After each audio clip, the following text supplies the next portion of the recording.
everyone, this is Joseph Mendoes with another video for virtualsheetmusic.com. You'll notice today I am, maybe you can't see my desk, but I'm sitting at my desk here.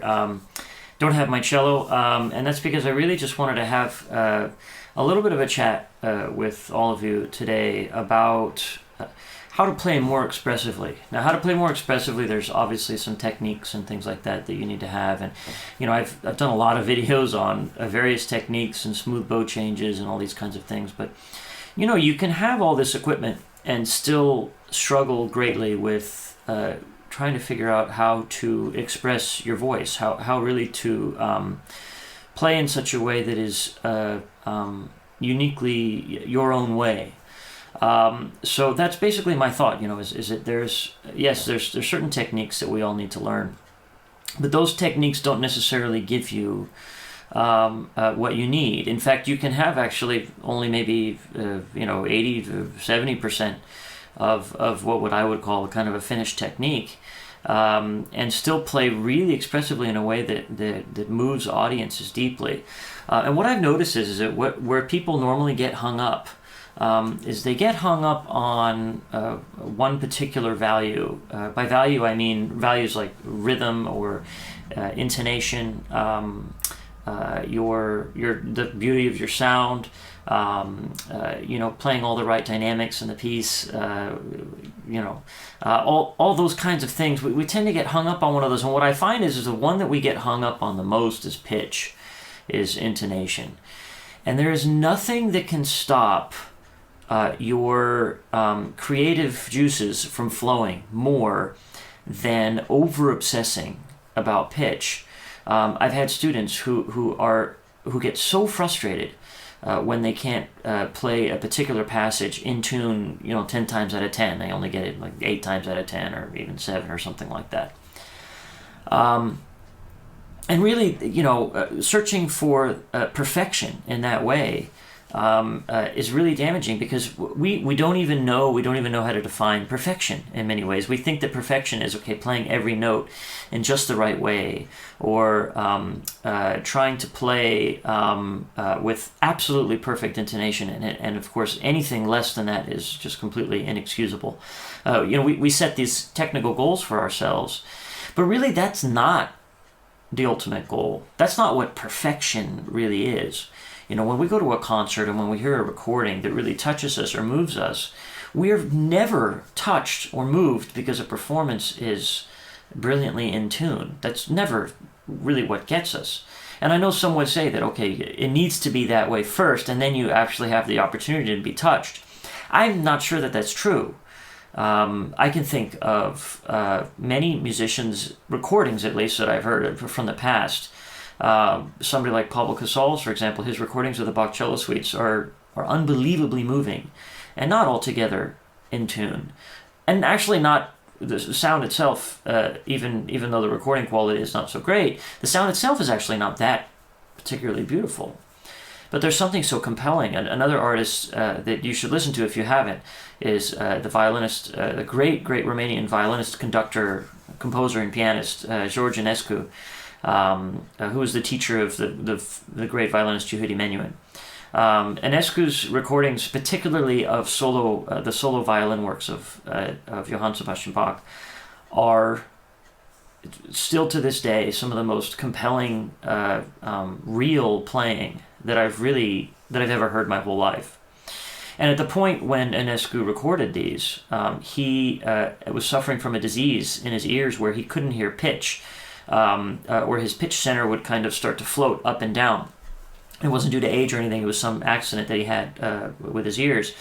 And so you hear that in the recordings. You hear that the pitch is pretty wayward. I mean, it's really not that close sometimes.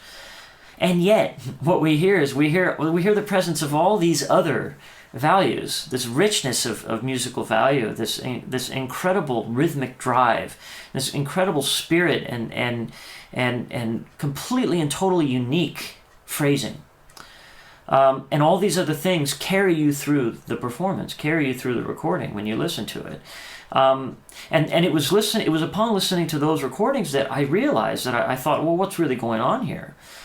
Do we really need to be so focused on perfection in the sense that, when we hear a recording, it's perfect. Of course, because it's been edited and all these things. Do we really need that in performances? And at what level does that actually interfere with our ability to play expressively?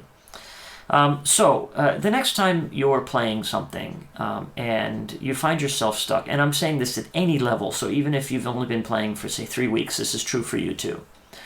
If you're playing something and you're kind of getting stuck because you know how it's supposed to sound, you know how you want it to sound, but it's not there, check your values. Check to see if there's one value that you're putting above all the others, and usually it's actually pitch. And try something bizarre. Try actually throwing that value out the window.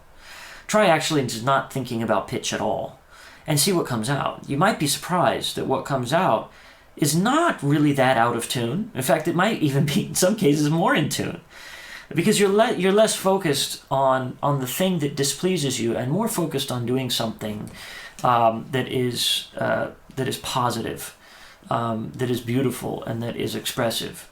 So that's what I'd like you to focus on. I really think if you focus on that, you'll not only understand what kind of technique you'd really like to have and how much further you have to go, but also it'll free you so that however much technique you may have now, you'll be able to play more freely and more expressively and more with more truth to who you are as an individual. So I found over the course of my teaching that that's really the most important thing, is people that are happy with their playing aren't necessarily the ones that are playing the most perfectly. In fact, those are the people that are usually the most unhappy with their playing, the most unsatisfied. The most satisfied players are the ones that understand that they are really giving something really unique and something really special.